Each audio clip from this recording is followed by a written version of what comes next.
Binigkas ng salamangkero ang isang orasayon. Pagkatapos ay nagwisik ng pulbos ng mahika. At kumuha ng isang tuyong sanga mula sa baston. Pagkatapos ay tinutok ito sa duyan ng sanggol at naglabas ng berdeng liwanag. Upang may magmana ng mahika, ginamit ng puting salamangkero ang sinaunang lihim na ritual mula sa aklat.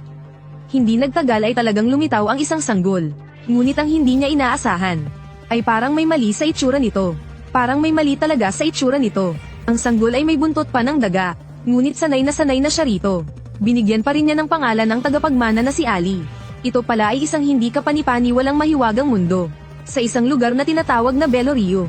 Sa maingat na paggabay ng puting salamangkero, pinamunuan ni Haring Ivan ang mga tao sa mapayapa at masayang buhay. Ang panganay na prinsesa na si Maria, ay nagpakita na ng pambihirang lakas mula pagkabata, at makalipas ang 3 taon, isisilang na rin ang bunsong anak na si Sofia. Sa mismong sandaling iyon, saka lamang naisip ng puting salamangkero na lumikha ng sarili niyang tagapagmana. Sa isang kisap mata ay lumaki ang mga prinsesa, ngunit hindi inaasahan na ang mapayapang mga araw ay haharap sa malaking pagbabago. Dahil isang gabi, biglang may dumating na kakaibang grupo sa lungsod. Sa pananamit pa lang ay halatang galing sila sa malayong lupain ng nyebe. Ang salamangkero ng yelo ay dumating upang bisitahin si Haring Ivan. At ayon sa kaugalian, inutusan agad ng puting salamangkero si Ali na maghandog ng tinapay bilang pagtanggap. Ngunit siya ay napakatorpe, maging ang tungkod ng salamangkero ng yelo ay tila tumatawa sa kanya. Matapos ang seremonya, walang pakundangang nagsimulang kumain ng halimaw mula sa nyebe. Ito ay sariwang tinapay na hindi dapat kagatin ng malakas, dahil maaaring damay ang iyong mga ngipin. Hindi nila alam na ang mahiwagang pagbisita ng salamangkero ng yelo ay nagdala pala ng isang nakakatakot na hula ng mahika, dahil nakita na niya ang kapalaran. Ang buong lungsod ng Belo Rio ay haharap sa isang walang kapantay na sakuna. Sa oras na iyon, mamamatay ang mga tao sa matinding paghihirap. Maging ang inang lupa ay malulugmok sa walang katapusang dalamhati, ngunit hindi alam ng hari kung paano ito haharapin.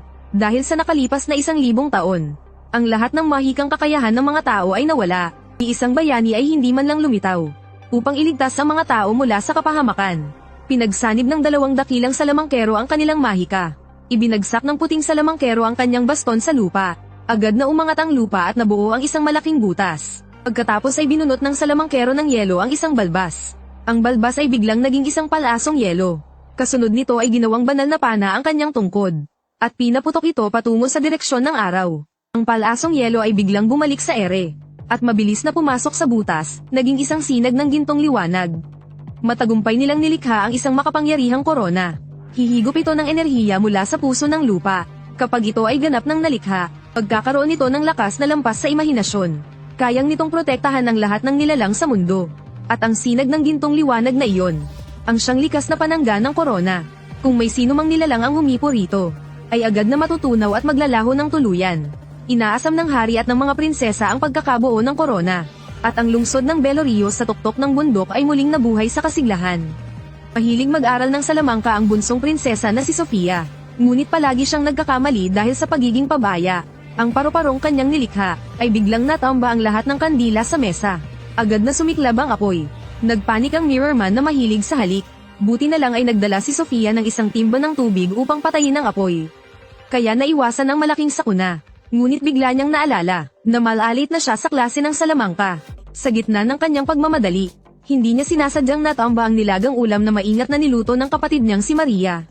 Umawa ang nakababatang kapatid at mabilis na tumakas. Habang galit na hinabol siya ng nakatatandang kapatid.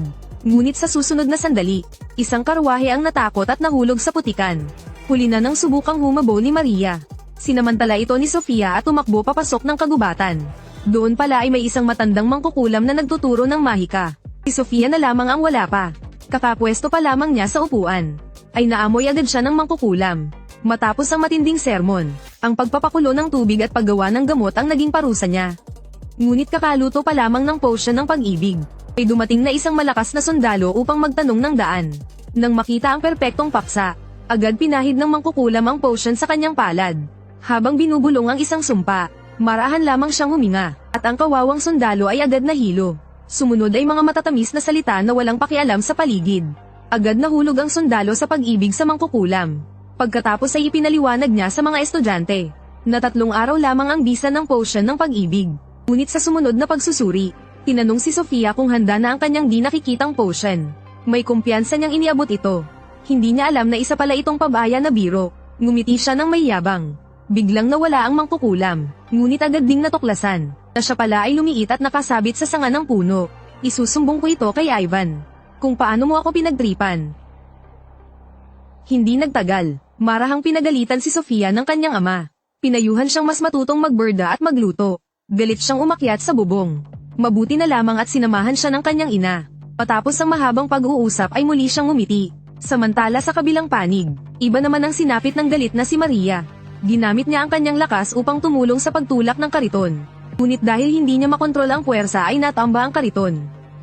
Naging lubhang nakakahiya ang tagpo. Pinagtawanan pa siya ng mga nanunood. Nang makita ito ni Ali, tahimik niya siyang sinundan papunta sa ilog upang aliwin. Sinabi niyang parang paghagis lang ng bato sa tubig ang pag-alis ng lungkot. Pagkatapos ay may lalabas ang sama ng loob. Ngunit ang sumunod na pangyayari ay lalo pang nagpalala sa kalungkutan ni Maria. Dahil bahagya lang siyang gumamit ng lakas. Ang bato ay tumagos sa tubig at tumama sa puno sa kabila. Upang mapasaya muli si Maria, palihim na ibinalot ni Ali ang kanyang buntot sa palso nito. Agad siyang nakakita ng mga ilusyon. Ang mga bulang hinaypan ni Ali ay palaki ng palaki sa hangin. Nang bahagya niya itong hawakan, ang mga bula ay naging malinaw na maliliit na isdang lumilipad. Sa isang iglap ay naging isang kawan ng isda, umiikot sa kanyang ulunan kasabay ng musika. Agad siyang natuwa. Maya-maya ang mga bula ay nagsanib bilang isang malaking balyena. Unti-unting lumalangoy palayo. Doon niya nalaman na may kakayahang lumikha ng ilusyon ang buntot ni Ali. Lubos ang pasasalamat ni Maria. Ngunit pagbalik sa pamilihan, nabighani siya sa mandirigmang agila na nagtatanghal sa lansangan. Ngunit sa susunod na sandali, nakita niyang binuhat ng mandirigma ang pagkain ng baboy. Kumuha ng ipa at isinubo habang malakas nang umunguya. Lumalabas na ilusyon pa rin ito na gawa ni Ali. Hindi inaasahan na mas nagustuhan pa ni Maria ang ganitong tanawin. Ngunit sa sobrang tuwa, bigla niyang nasipa ang timba ng tubig. Napahamak tuloy ang Diyos ng tubig na may tindahan sa tabi. Natapon sa lupa ang lahat ng ipinagbibiling caviar. Agad siyang humingi ng paumanhin. Ngunit ayaw siyang patawarin ng Diyos ng tubig. Isusumbong ko ito kay Ivan. Gusto kong ibigay sa iyo ang caviar na ito bilang regalo. Saka lamang nalaman na ang caviar ay regalo pala para sa hari. Nang makita ito ni Ali ay agad siyang bumigkas ng salamangka. At sinundan ito ng pagbara sa bibig ng Diyos ng tubig gamit ang mga rosas. Sa tuwing nababanggit ang kaguluhang ginawa ni Maria, agad na nauutal ang Diyos ng tubig at wala nang masabi. Ngunit ang kasiyahan ay laging panandalian lamang. May hindi maipaliwanag na masamang kutob ang puting mangkukulam. Dahil ang kagubatan ay unti-unti nang nagiging tigang. At ang mga mababangis na hayop ay isa-isang lumisan sa lugar na ito. Mukhang totoo ang hula ng yelong mangkukulam. Ngunit naniniwala si Haring Ivan na kahit hindi pa tapos ang korona, ang kanyang mahiwagang espada ay sapat na upang protektahan ang lahat. Malinaw na labis lamang ang pag-aalala ng puting mangkukulam. Marahil matagal nang naging abo ang lupaing ito. At nang gabing iyon, ginanap pa rin sa lungsod ang taunang pagdiriwang. Nagdaos pa ang mga sundalo ng paligsahan sa arm wrestling. Hindi inaasahan na ang mandirigmang agila ay walang katapat. Kahit ang pinakamalalakas ay magaan niyang natalo habang nakangiti. Biglang naengganyo si Sofia na nanunood lamang sa gilid. Agad niyang inirekomenda ang kanyang ate upang hamanin ito. Bagamat naguluhan si Maria, masaya naman siyang makipagtagisan sa mandirigmang hinahangaan niya. Kaya opisyal nang nagsimula ang laban. Ngunit nang maghawak ang kanilang mga kamay, parang may damaloy na mainit na kuryente sa katawan ni Maria. Sa kanyang paningin ang gwapong binata ay tila nagliliwanag. Kahit nawawala na siya sa sarili, hindi pa rin mag-alaw ng mandirigmang agila ang kanyang pulso. Sa sobrang emosyon, bigla niyang naduraj ang buong mesa sa isang iglap. Bagamat siya ang nanalo, narinig pa rin niya ang mga panunuya at bulungan ng mga sundalo. At nang makita ni Sofia na kinilala ng ama ang kanyang ate, tahimik siyang tumalikod na may lungkot sa puso. Nanatiling masaya ang kapaligiran ng pagdiriwang. Hindi nila alam na ang malaking kapahamakan ay papalapit na sa dilim. Dahil ang tungkod ng yelong mangkukulam ay aksidenteng nabasag. At agad na ibinintang ang lahat sa munting alagad na si Ali. Kahit pilit na nagpapaliwanag ang puting mangkukulam, sinabi pa rin ng yelong mangkukulam na walang sino man sa lungsod ang karapat-dapat sa korona. At iginiit niyang agad niya itong dadalhin. At nagbanta na walang sino mang makakapigil sa kanya. Ngunit nang sisirain na niya ang gintong proteksyon ng korona, agad siyang ginamitan ng mahika ng puting mangkukulam. Isang sinag ng berdeng liwanag ang biglang kumislap. At siya ay itinapon palayo sa gubat at nawalan ng malay. Samantala ang puting mangkukulam ay muling nagdagdag ng isa pang mahikang proteksyon sa korona. Nang ipaalam na niya sa hari ang nalalapit na panganib, hindi niya alam na ang yelong mangkukulam sa gubat ay muling nagising. At sa sumunod na sandali, 2 gwardya ang binalot ng puting usok at itinapon sa himpapawid. Hindi nagtagal, unti-unting nilamon ng makapal na puting usok ang buong lungsod sa bundok.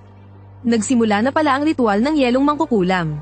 Sa isang iglap ay tinawag niya ang napakaraming halimaw na yelo. Sa isang utos lamang, sabay-sabay sinalakay ng mga halimaw ang nanganganib na lungsod ng Belorio.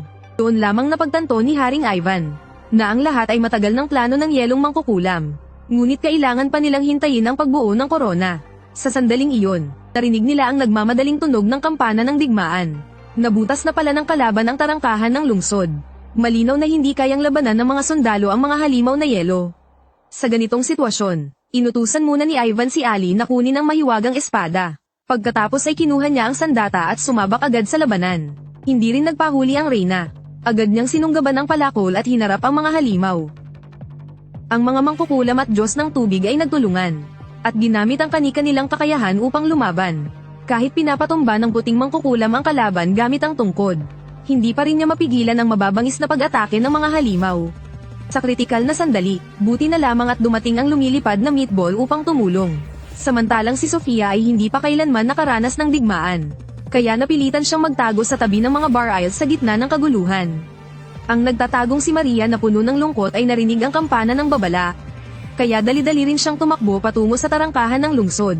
Samantala, ang yelong mangkukulam sa labas ng lungsod ay muling bumunot ng 3 balbas. At agad na isinakay ang mga ito sa pana. 3 guhit ng pilak na liwanag ang biglang humiwa sa kalangitan. Mabuti na lamang at agad na nakapagtanggol si Ivan. Ngunit may 3 pang palasong yelo ang muling bumabagsak mula sa langit.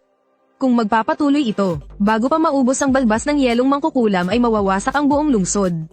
Biglang umungal ang puting mangkukulam. Kasunod nito ay nagbuga ng sinag ang kanyang tungkod diretso sa langit. Isang mahiwagang panangga ang unti-unting nabuo sa himpapawid. Matagumpay nitong napigilan ang mabangis na pag-atake ng mga palasong yelo. Dumating din sa wakas si Maria sa lugar. Agad niyang pinunit ang manggas ng kanyang kasuotan, at ginamit ang makapal niyang tirentas bilang sandata. Nang makita niyang napapaligiran ang minamahal na mandirigmang agila, agad siyang nagbuhat ng makapal na poste at sumugod palabas. Salamat, Maria. Salamat sa tulong. Walang anuman. Hindi mo ba sinabi na parang lalaking nakapalda ako?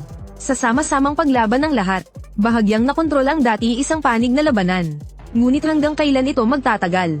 Pabuti na lamang at malapit nang mabuo ang mahiwagang panangga ng puting mangkukulam.